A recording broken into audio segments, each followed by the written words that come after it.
مسلمانانی بەڕێز و خۆشەویست، پێمان خۆش و پشتیوان بەخوا ئەمڕۆ بچینە سەر خاڵێک، بچینە سەر مەسەلەیەک کە بەڕاستی لە پێشی هەمومانە، یەک بە یەکمان ئەم شتانە لە پێشمانە، پێویستە خۆمانی بۆ ئامادەکەین. خوای گەورە دەفەرمێ قل إن الموت الذي تفرون منه فإنه ملاقيكم. دەفەرمێ ئەی پێغەمبەری خوا صلی الله عليه وسلم بە خەڵکی بڵێ ئەو مردنەی کە ئێوە لێی ڕادەکەن پێتان دەگات، یەک بە یەک لە ئێمە ڕۆژێک دێتە پێشەوە مەلەکول مەوت سەلامی خوای لەسەر بێ، دەبێتە میوانی ماڵەکەمان، دەبێتە میوانی ڕۆحەکەمان. جا پێغەمبەری خوا صلی الله عليه وسلم پرسیاری لێکرا فأي المؤمنين أكيس قال أكثرهم للموت ذكرى. وتیان ئەی خۆشەویستی خوا صلی الله عليه وسلم لە هەموو ئیمانداری عاقڵتر کێیە؟ کێ عاقڵترین مرۆڤە، ژیرترین ئیماندارە؟ فەرمووی ئەو کەسانەیە کە زۆر بیر مردن دەکەنەوە. جا بۆیە مردن بە دواماندا دەگەڕێ. ئیمامی شافعی ڕەحمەتی خوای لێ بێ دەفەرمێ مردن تیرێکە لە کەوانەکە دەرچووە، ڕۆژێک دەتپێکێ و تووشت دەبێت. هەمومان مردن دەمانگرێتەوە، هەمومان ڕۆژێک دێ بەسەرماندا لاشەمان بێ ڕۆح دەبێت. جا عاقڵ و ژیر ئەو کەسەیە پێش ئەوەی بەسەری دابێ ئەو ڕۆژە سەخت و گرانە خۆی بۆ ئامادە دەکات. ئەمە خاڵی یەکەم ئاگاداری بی. خاڵی دووەم ڕۆژێ دێ بەسەرمانە بە ژن و بە پیاوەوە، بە گەنج و بە پیرەوە لەسەر جێگای مردن ڕائەکشین. بەڵام چۆن؟ خەڵکی بەدەستەکانی خۆیان ئەم دیودیومان پێ دەکەن، لە ماڵ بینیا لە نەخۆشخانە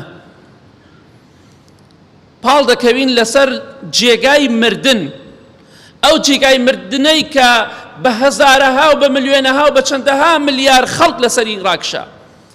ڕۆژێک دێتە پێشەوە خەڵکی ئەم دیودیومان پێ دەکات، چونکە بارمان گرانە، چونکە دەردەکەمان ئەوەندە قورسە دەرمانی نییە بەخوا.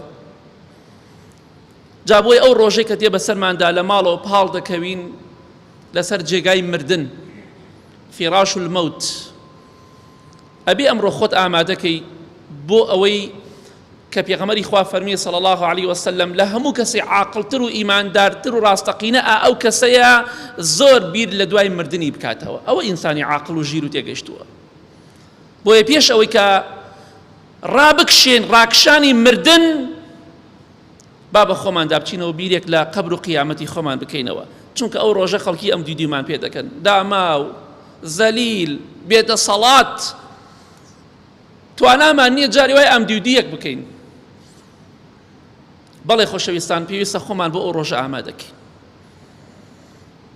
کاتێکە نەخۆش دەکەوین، نەخۆشی مردن، ئەوانیان کە بە نەخۆشی دەڕۆن لەسەر جێگا دەمرن، نازانی کێ دەڵێ ئێمە لەسەر جێگا نامرین، کێ دەڵێ بە ڕووداو ناڕۆین، کێ دەڵێ بە کوشتن ناڕۆین، نازانین.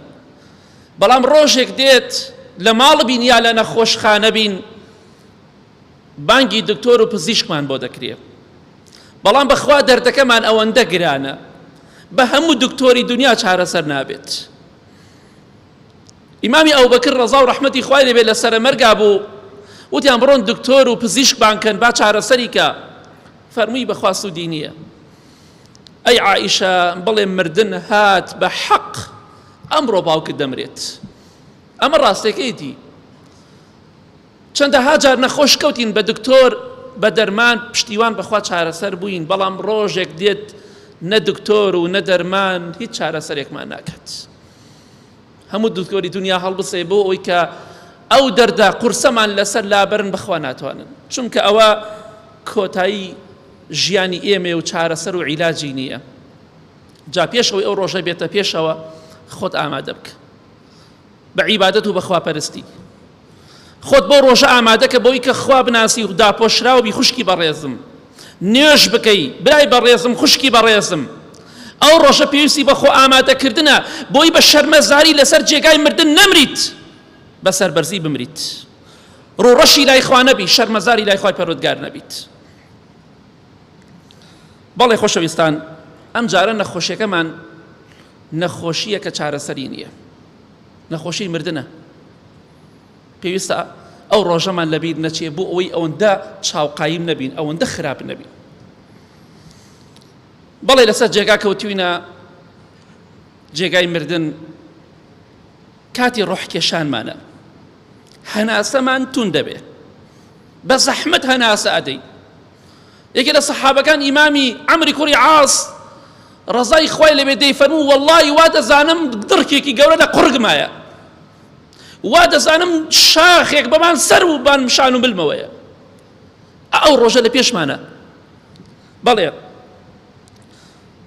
تف لە دەمانە وشکە بێ، تف لە دەمانە تاڵ ئەبێ، لیک و تفی ناودەممان تاڵ و وشکە بێت، لە قورگمانە لە دەمانە، چونکە لە گیانەڵە داین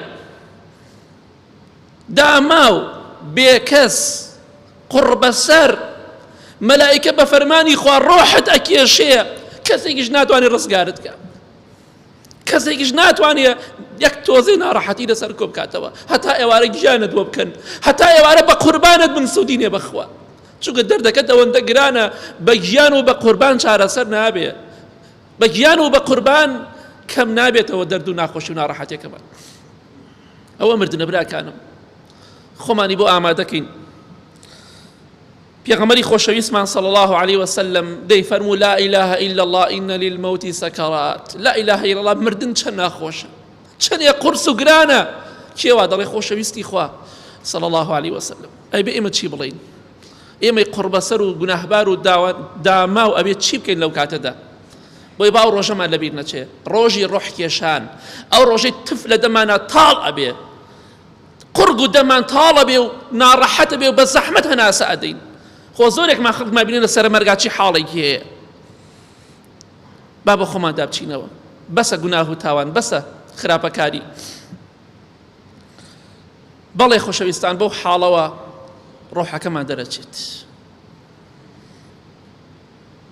پێغەمبەری خوا صلی الله عليه وسلم دەفەرمێ کاتێک کە ڕۆح دەرچوو لە لاشەی ئینسان چاو شوێنی ئەکەوێ، ئاوا سەیری ئەکە، بۆنی دەبینێ ئەو مردووە یەکسەر چاوی بە ڕۆژوورە بێتەوە.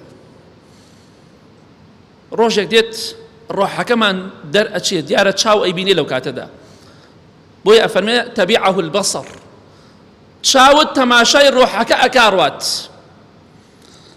بەڵێ جا ئەو ڕۆحەیە پێشوازی لێ ئەکرێ ئەڕوا بۆ ئاسمانی حەوتەم و بۆ خزمەتی خوای پەروەردگار کە ئەگەر ئیماندار و لە خوا ترس بی، ئەو کاتە خوای گەورە دەفەرمێت لە پلۆپایی عیلیین لە شوێنی بەرزە ناوی عەبدەکەی من تۆمارکەن. ئەگەر ئینسانیش پەنا بەخوا مجریم و زاڵم و خراپەکار و منافق و کافر بێ، بەپێی قورئان و حەدیث پێشوازی لە ڕۆحەکەی ناکرێت. خوای گەورەش دەفەرمێ لە کاتی مردنیانە ڕۆحیان دەرئەچێ دەرگای ئاسمانیان لێ ناکرێتەوە، ئاسمانی یەکەمیش، هەتا ئەو کاتەی حوشتر نەڕواتە کونی دەرزیەوە ناچنە باشتر، شتیوە مەحاڵە، حوشتر لەکوێ لە کونی دەرزیەوە دەرەچێت؟ ئەوە پاداشتی زاڵم و مجریمەکانە، قڕ بە سەریان.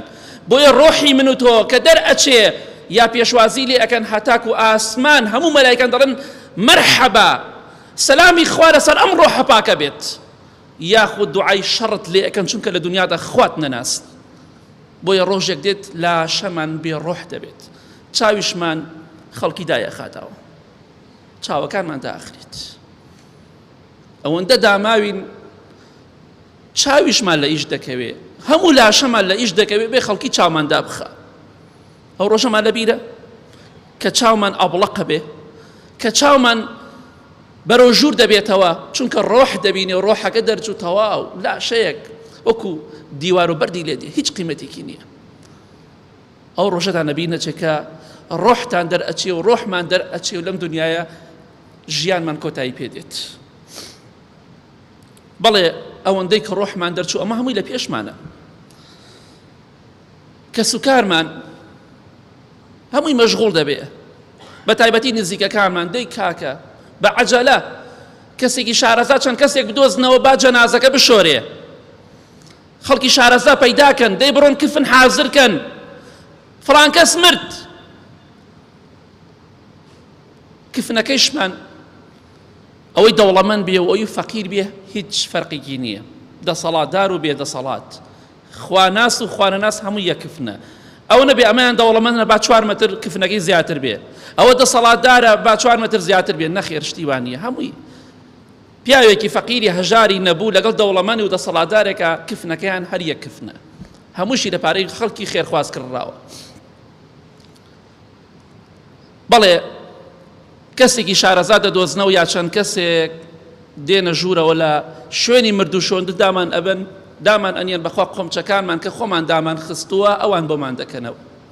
بەخوا ئەو پشتێن و قایشە و بەنە خوێنی کە خۆت بەسووتە بەخوا خەڵکی بۆت ئەکاتەوە، ئەو دوگمەی کە خۆت داوتە خەڵکی بۆت ئەکاتەوە. ناتوانی یەک جوڵەیە بکەی بەخوا لە جلوبەرگ ڕوت ئەکەنەوە، ناتوانی دیفاعی لە خۆت بکەی بڵێ با گیانم بە دەرەوە نەبێت. شەرم و هیچ شتێک نامێنێت چونکە تۆ هەستت نەماوە، ڕۆحت نەماوە. بەڵێ ڕوتمان دەکەن و دەمان شۆرن، ئەمجا کفنمان دەکەن، کفنێکمان دەکەن، نە قۆڵی هەیە، نە گیرفانی هەیە، نە سەر و خواری هەیە، هیچ شتێکی نییە. کفنێکی سادە، پارچەی پەڕۆ، نە کەشخەیە، نە ئوتو کراوە، نە ڕەنگا و ڕەنگە، هەموو یەک جلوبەرگە. ئەوە عەدالەتی خوایە، هەموو ئەبێ یەک جل لەبەرکە پۆز لێ بدە. بەخوا هەرچەندێ لوتت بەرزکەیتەوە کفنەکەت لەگەڵ کفنی ئینسانێکی هەژار و فەقیرە جیاوازێکی نییە. بەڵێ دەمانکەن ناو کفنێکی سپیەوە، خۆمان و کردەوەکانی خۆمان. ئیمامی حەسەنی بەسری ڕەحمەتی خوای لێبێ باسی ئافرەتێکیان بوو کچێک و تازە پێ ئەگەیشت، وتیان فەڵان کەس لەسەرە مەرگایە. بەپەلە ڕۆشت بۆ ماڵەکە، دای لە دەرگا تەماشای کرد دایک و باوکی کچەکە ئەگرین، کچێک و تازە پێ ئەگەی. بەڵام لە شاری بەسرەدا کە ئەو ناوی ئەو کچت دەهێنا ناوی منیبە بۆ ڕەحمەتی خوا لێبێ، زۆر ئیماندار و لە خوا ترس بوو. فەرمی ئەوە چییە؟ وتیان وەڵی کچەکەمان حاڵی زۆر خراپە. فەرمی ڕوخسەتێ بچم بۆ لای، وتیان فەرموو. چۆ لای کچەکەوە، کچەکە تازە پێ ئەگا، ئیماندار و بە تەقوا وەک ئێمە نا. ئیمامی حەسەنی بەسری هەندێک دڵی دایەوە، فەرمی تۆ چی دەڵێی؟ بەخوا گوێم لێ بوو دایکم بە باوکمی دەوت کفنەکەی بۆ حازرکە، دیارە من دەمرم. ئیمامی حەسەنی بەسریش دڵی دایەوە، فەرمی مەگری ئینشاڵڵا، مەترسە، ئینشاڵڵا تۆ قیامەتت زۆر باشە، تۆ ئەلحەمدولیلا کەسێکی ئاوایت و ئاوایت. فەرمی ئەی ئیمامی حەسەنی بەسری چۆن ناترسم، چۆن ناپەشۆکێم، چۆن سەغڵەت نابم، واللهی ئەگەر ئێستا پێم بوترێ ئەی فەڵان کەس ئێستا تۆ ئەبێ لە شاری بەسرەوە بە تەنیا کۆچکەی بڕۆی بۆ شاری مەکە، هیچ کەسێکت لەگەڵا نەبێ، واللهی ئەپەشۆکێم، واللهی ناڕەحەتە بم، واللهی ئەترسم ئەبێ لەم بینی ئەم دوو شارە چیم بەسەرا بێ. وەرە دەیت من ئەگەڕێمەوە بۆ لای خوا چۆن ناترسم، بەر ڕووی گوناهە و تاوانەکانی خۆم دەبمەوە. برا سەفەرێکمان لەبەرە بە تەنیا، هیچ کەسمان لەگەڵا نییە. برای بەڕێزم، خوشکی بەڕێزم، بە تەنیا دەڕۆی، ئەو سەفەرەت لەبەرە لە بیرت نەچێ، ئەو سەفەرە سەفەری مردنە و ئەمڕۆ یابیانی سەفەرەکەمان دەکەین و بەرە و خزمەتی خوا دەگەڕێینەوە خۆمان و کردەوەکانمان.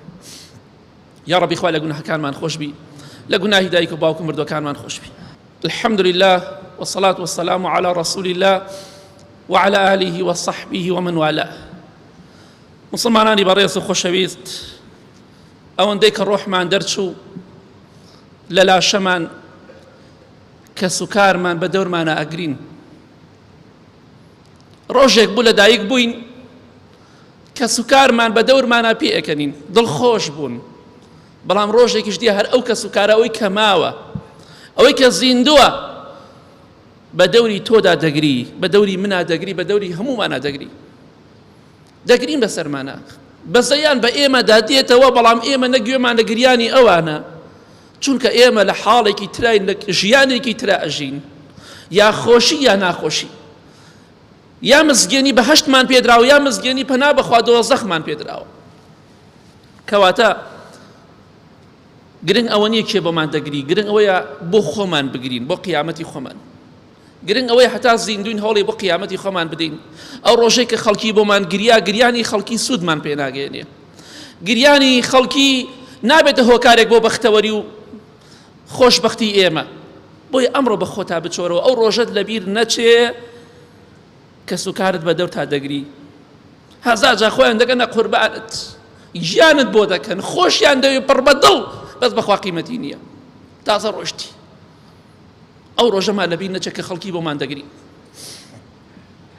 بەڵێ دوای ئەوەی کە ڕۆحمان دەرچوو ئەمجا دەمانکەنە ناو تابوت و ناو بەتانیەوە و لەسەر شان هەڵمان دەگرن چوار کەس یا زیاتر لە چوار کەس جەنازەیەکی بێڕۆح لاشەیەکی بێڕۆح وەکو دار و بەرد وشک وەستاو هەڵمان دەگرن بۆ قەبرستان یا بۆ مزگەوت پێغەمبەری خوا صلی الله علیه وسلم دەفەرمێ ئەو کەسەی ئیماندار و چاک بێ کاتێک کە خەڵکی دەیخەنە بانشانیان بۆ ئەوەی بیبن ئەڵێ پێشم خەن پێشم خەن چونکە دەزانێت چی مزگێنێکی پێدراوە ئەوەشی خراپەکار و مجریم و فاجر بێ دەڵێ هاوار دەکات پێغەمبەری خوا فەرمێ صلی الله علیه وسلم دەفەرمێ بۆ کوێم دەبن بەڵێ دەڵێ بۆ کوێم دەبن ئەی هاوار بۆ کوێم دەبن یەک هاوارێک دەکا ئەو ئینسانە غەیری جنۆکە و ئینسان هەمووی گوێ لە هاوار و شیوەن و گریانی ئەو ئینسانە مردووە کە پەشیمانە لەوەی کە چی بەسەرا هات هەر ئەو کاتێک کە جەنازەکەی هەڵگیرا پەشیمانە هاوار دەکات دەڵێ وەی لوتیا چوون بۆ من بەس تازە ڕۆشت هەتا مابووی لوتت بەرز بوو خۆ دانا ئەپۆشی خوشکی بەڕێزم ئەتەوێت دوای مردنت خوا لێت خۆش بێ برای بەڕێزم و خوشکی بەڕێزم نوێژ ناکەی ئەتەوێت دوای مردن خوا لێت خۆش بێ هەراوە بە ئاسانی لە دنیادا خۆت بۆ ئامادە نەکردووە ئەو ڕۆژت لەبیر نەچێ کە بە شان هەڵت ئەگرن بەڵێ لاشەیەک بێڕۆح پاشان دەمان بن بۆ مزگەوت بە جەنازەی وەرە بۆ مزگەوت پێش ئەوەی بە جەنازەی بتهێنن بۆ مزگەوت نوێژ بکە پێش ئەوەی بە جەنازەی نوێژت لەسەر بکرێت نوێژەکت لەسەر دەکەن لەسەر من و تۆ نە ڕکوعی تایە نە سوجودی تایە بەس بۆچی دەکرێت بەڵکو خوا ڕەحمان پێ بکات بەڵکو خوا لێمان خۆش بێ ئەوەندە داماوین پێویستمان بەوەیە کە خەڵکی نوێژمان لەسەر بکات کەواتە خۆت ئامادەکە بۆ مردن خۆت ئامادەکە بۆ ئەو ڕۆژەی کە نوێژی جەنازەت لەسەر ئەکری هەمومان نوێژی جەنازەمان کردووە لەسەر مردوو ئەوانش کە لە قەبرستانن خوالیان خۆش بێ زۆریان لەسەر نوێژی جەنازە نوێژیان کرد بەڵام خۆشیان بوون بە جەنازە ڕۆژێکیش دێ بە هەمان شێوە ئێمە دەبین بەڵێ نوێژمان لەسەر دەکرێ و دەمان بن بۆ مزگەوت ئەوە ڕۆژێکە لە پێش هەمومانە بەڵێ کاتێکە لە مزگەوت دەرکراین جەنازەکەمان هەڵگیرا دەمان بن دەمان خەرە ناو گۆڕەوە ئیمامی ئەبوو دەردا کە سەحابەی ڕەزای خوای لێ بێ فەرمووی ئایا هەواڵتان پێ بدەم بە ڕۆژی فەقیری و هەژاری خۆم چی ڕۆژێک من هەژار و فەقیر و داماوم ئەو ڕۆژەیە کە دام ئەگرنە خوارەوە بناو گۆڕەکەم بناو گۆڕدا تەگرن ئەو ڕۆژێکی زۆر قورس و گرانە دەی کاکە بەردنیە لەبان جەنازەکە لەسەر لای ڕاستمان دامان ئەنێن ئەم لایە بیرتان نەچێت کاتێککە لەسەر لای ڕاستە خەوی شەو بیرت نەچێت ڕۆژێک بڵێ لەسەر ئەم لایە من دەخەن ناو گۆڕەوە پێغەمبەری خوا صلی الله علیه وسلم کاتێککە لەسەر لای ڕاستە خەوت شەو دەستی خستە ژێر ئەمەی دەیفەرموو اللهم قینی عذابك يوم تبعث عبادك خوایان عذابی خۆت بمپارێزە ئەو ڕۆژەی کە بەندەکانی خۆت زیندوو دەکەیتەوە بمپارێزە لە عذابی خۆت ئاوا بیرێک کەرەوە لە خۆت بەڵێ بەرد و چەمەن تۆ بێ هەر شتێک بێ لەمان لاشەکەمان و گۆڕەکەمان دای ئەنێن ئەمجا دەی کاکە خۆڵکەن بەسەریدا هەر کەسە لە لایەکەوە بە پەشۆکاوی بە مەشغوڵی گشتی بەپەلا خۆڵەکەن بەسەرمانە خۆڵەکەن بەسەرمانە مەترێ زیاتر خۆڵەکەن بەسەرمانە کەس و کارە خۆشەویستەکەمان دفنمانەکەنمان شارنەوە ئەو ڕۆژێکە لە پێش هەمومانە خۆڵ دەکەن بەسەرمانە بەخوا ڕۆژێکی قورسە خوا بە گەوری خۆی ڕەحمان لێ بکات بەڵێ ئەوەندەی کە دایان پۆشین لە ناو تاریکی گۆڕدا نە دایک هەیە نە باوک هەیە نە کوڕ هەیە نە کچ هەیە نە خوشک هەیە نە برا هەیە نە خێزان هەیە نە مێرد هەیە بۆ خوشکی بەڕێز نە کەسێک هەیە نە برایەکت کەسێک لەگەڵ تا نییە لە تاریکی ناو گۆڕدا بەڵێ خۆت بە تاریکی ناو گۆڕ ئامادە بکە بەڵکو خوای گەورە بە عیبادەت و بە خواپەرستی بۆت ڕوون بکاتەوە، بۆت ڕووناک بکاتەوە. ئەمانە هەمووی لە پێشمانە. تاریکی ناو گۆڕتان لەبیر نەچێ، تاریکی شەو با تاریکی ناو گۆڕتان بیر خاتەوە. ئیمامی ئەبوو دەردا ڕەزای خوای لەبێ دەفەرمێت لە تاریکی شەودا دوور کات نوێژ بکە بۆ تاریکی ناو گۆڕەکەت، دوور کات نوێژ بکە لەبیرت نەچێ. بەڵێ دوای ئەوەی کە داپۆشراین لە تاریکی گۆڕدا، با پرسیارێ لە خۆمان بکەین، بە خۆمان بڵین ئێمە چی بە مونکەر و بە نەکیر بڵین؟ سەلامی خوایان لەسەر بێ و دوو مەلایکەیە. سێ پرسیارمان لێکەن، هەموو خۆشی و بەختەوەری و بەدبەختی و نەهامەتی قیامەتی ئێمە بەسراوە بۆ سێ پرسیارەوە. هەزارەها کەسەیە وەڵامی پرسیارەکان دەزانێت لە دنیادا، بەڵام لە قیامەت لاڵ ئەبێ، چونکە ئەگەر خوا یارمەتیت نەدا، خوا فریاد نەکەوێت، کەس نیدیفاع لێ بکە. ئەوەش نییە بڵێ ئیکمالە بن دووبارە ئیمتیحانەکەمەوە، یەک پرسیار تەواو یەک جار کۆتایی پێدێ. کەواتە چی بە منکەر و نەکیر ئەڵێ ناو قەبردا؟ ئەبێ بیرێک لە خۆت بکەیەوە، وەیە لە کۆتاییدا دەڵێم با دنیا مەغڕورمان نەکە، با دنیا سەرمان لێ نەشێوێنێ، دنیا کاتێکی زۆر کەمە. کۆتایی پێدێ بۆی ئیمامی عەلی ڕەزای خوای لێبێ دەیفەرموو ئەی دنیا غەیری من گومڕا بکە و سەری لێ بشێوێنە، غەیری من سەرگەدان بکە، من سێ جار تۆم تەلاق داوە، غەیری من سەر لێ بشێن و سەرگەدانی بکە. با دنیا مەشغوڵمان نەکە، ئەمڕۆ یا بەیانی دەڕۆی ناو گۆڕێکی تاریکە و ئەگەر خوا یارمەتیمان نەدا گۆڕەکەمان پڕ دەبێت لە عەزاب و لە ئاگر. جا بە خۆمان دابچینەوە مردنمان لەبیر بێ، ئینسانی ژیر و عاقڵ ئەو کەسەی مردنی بەردەوام لەبیر بێت. اللهم اغفر للمؤمنين والمؤمنات والمسلمين والمسلمات الأحياء منهم وأموات من أهل السنة والجمعة والجماعة